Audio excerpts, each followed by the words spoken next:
Although many of us think the royal family has it made in the shade, there are actually a lot of strict guidelines they must abide by. From modest clothing to cutting out carbs, here are 19 rules all royal family members have to follow from birth. Number 19. Ravens. Although it's most likely a fable, the royal family follows some ancient guidelines instead of taking chances when it comes to their country's fate. One rule is that there must always be at least 6 ravens living at the Tower of London. They keep 7 most of the time in case one escapes. Legend says that if these birds leave the tower, the kingdom will come to an end. The person tasked with looking over the ravens makes sure they're well fed with fresh meat, bird treats, and the occasional egg. Number 18. Legs crossed. It's common courtesy for people of all backgrounds, especially for women, to sit with their legs crossed. However, there is a specific way to do so as a member of the royal family. Although crossing one's legs at the knee is accepted by the vast majority, if you're related to Queen Elizabeth II, you should rethink your sitting position immediately. The women of the royal family only sit with one ankle over the other, their knees pressed tightly together and their feet positioned slightly off to one side, so their shins are at a diagonal angle to the ground. It is very important for the royal women to be seen in only their best postures, so a slip-up isn't possible while being photographed. Number 17. No PDA. It's a requirement that the royal family keep up their unblemished reputations, as they're known for being modest and classy at all times. So it makes sense that they aren't allowed to be touchy-feely in public places. Even for those of us who aren't of noble status, it's considerate of people around us to refrain from over-the-top displays of affection. Remember back in high school when teachers weren't too happy about students making out in the hallways? Things haven't changed much since then. It still makes people uncomfortable, but for the royal family, it's not only mindful, keeping passionate acts in the bedroom lets them maintain their status and avoid bad press. Number 16. Curtsy. A widely known fact about the royal family is that women must take curtsy when greeting someone of higher stature. Doing this is proper etiquette and shows respect for those in a superior position. The type of curtsy can vary depending on how prominent the person is. Most can be quick and slight, with only a faint bow of the head and a small bend in the knees. However, when meeting someone as important as the Queen, the curtsy should be a little longer, and the overall action should be a bit more thorough. Number 15. Modest dress. All members of the royal family must dress to impress, but stay mostly covered at the same time. Since keeping up appearances is crucial to life in the spotlight, it should be no surprise that choosing an outfit for the day is an important task for members in this noble group.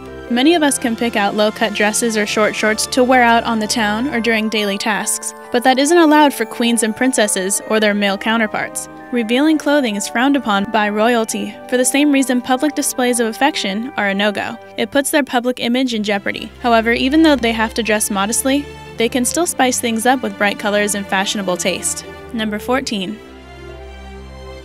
Tea time. Proper etiquette is expected 24/7, and having tea is no exception when it comes to manners in the royal household. Just as there's a specific way to behave throughout most daily activities, there's also a right and wrong approach to take when holding a teacup. If you grasp the dainty mug with your finger going through the handle, you've been truly misguided in appropriate tea drinking practices. You should support the cup by holding the small handle between your index finger and thumb, resting your other fingers underneath. The only time a digit should curve around the handle is if you're drinking coffee instead of tea. Also, make sure your pinky stays in. Opposed to common belief, members of the royal family don't stick their fingers out while sipping their beverages. If you're a lady, remember to drink from one part of the cup so that your lipstick doesn't get all over the rim. As you can see, a lot of thought goes into even simplest tasks for this famous family. Number 13. Eating habits. Just like teacups, properly handling eating utensils is essential when dining with the Queen. Have you ever seen members of the royal family shoving cereal into their mouths with a spoon? Probably not. They're very careful and precise when it comes to just about everything, including their daily meals. When using a knife and fork, they hold the former in the right hand and the lather in the left hand. Keep the fork facing downwards so they don't stab themselves. Gently push food onto the back using the knife and transport it to their mouths. This may seem unnecessary, but maintaining manners is imperative for luncheon with royals. Number 12. Formal dinners. A lot of us cozy up on the couch with a hungry man frozen dinner after a long day at work. But for the royal family, this is totally unacceptable. Formal dining is a must in this diplomatic home. Just as they dress to impress in public, they must do the same for stay-at-home suppers. Some may think wearing anything other than pajamas is fancy for dining in, but the royal family goes all out. Even when they don't go out, they wear their usual modest clothing at home, with men in suits and women in knee-length skirts and formal blouses. There isn't a time this family doesn't pay attention to detail. Number 11. No outside food or drink. This should be a no-brainer for most of the non-royals out there. This group of nobles can't accept drinks or food from anyone outside their inner circle unless it's an official gathering. This makes sense for numerous reasons. First of all, they have no idea where the offering is coming from. There's no way for the royal family to check the ingredients in those home-baked cookies, and it's impossible to tell whether someone has tampered with the food. The same issues arise when it comes to beverages. Since there's no effective way to identify if a stranger has done something mischievous, it's best that the royal family refuses all edible items in general. Number 10. Order of entry. Just as a proper entrance is important for the royal family, the order in which each person goes into a room is just as significant. The line always begins with the person highest in status, currently Queen Elizabeth II. If she's in attendance, then each person after the Queen is organized by his or her royal rank, meaning whoever would assume the throne in case she was no longer able to rule. This arrangement is important because it openly displays the different levels of the royal household, and also depicts who's next in line regarding authority. After entering a room, they sit down in the same order, so even if Her Majesty would rather be next to little Prince George, she must remain in her designated spot. Number 9. Tiaras. There are rules for just about everything that has to do with the royal family. This includes accessorizing. We already know that women must remain modest when it comes to clothing choices, but they also have to swear off the coveted tiara until their wedding days. It is a long-standing tradition that until they've officially become part of the family, they can't wear one of these shiny, bejeweled headdresses. By only allowing brides and married ladies to wear tiaras, it's easy to differentiate who is off the market or becoming a new royal member. These women usually don these sparkling accessories after the clock strikes 6, and it's not deemed appropriate to wear a hat inside during evening hours. Number 8. Kids' clothes. Just like the adults of the royal family, the children have a strict dress code to follow as well. It may seem odd, but the little ones aren't allowed to wear full-length pants. Maybe it's to keep them looking as young as they can for as long as possible, or it could be a way to preserve the innocence of youth through outward appearance. But either way, royal children have to wear shorts, even in the dead of winter. They can't begin sporting ankle-length trousers until they're 8 years old. However, the original tradition required that the young ones wore skirts, so the guidelines have eased up slightly over the years. Number 7. Travel apart. This rule makes a lot of sense if you think about it. Although flying without your baby next to you would cause a lot of parents' discomfort, generally, direct heirs to the throne are not supposed to travel together. Logically speaking, this tradition is important. In case something happens to one of the successors, one is still there to rule in the other's stead. However, there are exceptions to every rule, and Prince William often accompanies his son on long-distance flights. Number 6. Put down the knife. We've already talked about some royal protocol when it comes to dining with such a prestigious family, but there are even more rules one has to follow while enjoying a home-cooked meal in a house of queens. Elizabeth II is the present ruler of the British throne, so many follow in her footsteps when considering what proper etiquette is, what they should wear to formal events, or even how they should eat their meals.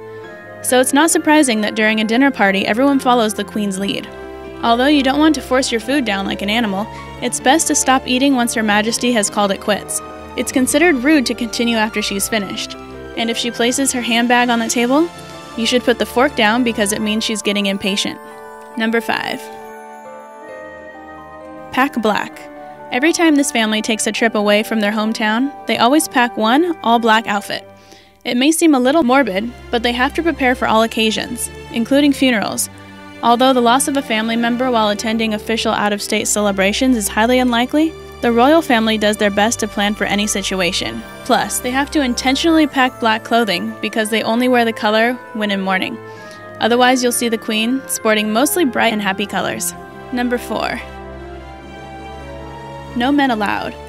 Many women would love for their husbands to be in the room while birthing their sons and daughters, but unfortunately, if you're a member of the royal family, that's not an option for you. Only fellow ladies are allowed to go in the delivery room when that time comes. There's no real explanation for this, but it has been the tradition for decades. Maybe old rulers thought it may be inappropriate for a man to observe the womanly process, but whatever the reason, there's no space available for the husband during his wife's labor. Number 3. 2 children. New married couples of the royal family are expected to have at least 2 kids. It makes sense to add more heirs to the throne in case of unfortunate circumstances, so older generations began the tradition of creating 2 more little royals instead of just 1. Although most of these distinguished lovebirds stick to the 2-child expectancy, it's fine for them to have a couple more kids if they'd like to. Number 2. No carbs. Carbohydrates are the preferred food among most people, considering they're difficult to resist. However, these fillers never make it on the dinner plates of the royal family. It could just be Elizabeth's preference, but apparently they don't include rice, pasta, or potatoes on the menu for supper. It could also be health reasons, or just to keep slender figures, but the Queen likes sticking to lean meats and vegetables for her evening meals. Number 1. No Monopoly. This popular board game has a place in most households as a fun family activity. But when it comes to royalty, the game is off limits. It's understandable since Monopoly is known to set people against one another, and their royal family needs to remain cohesive at all times. They've even stated that they can't play because they become far too competitive. I guess this group of nobles need to stick to other, less cutthroat entertainment options, like Candyland. Hope you enjoyed the video. Don't forget to like, comment, and subscribe, and I'll see you in the next video.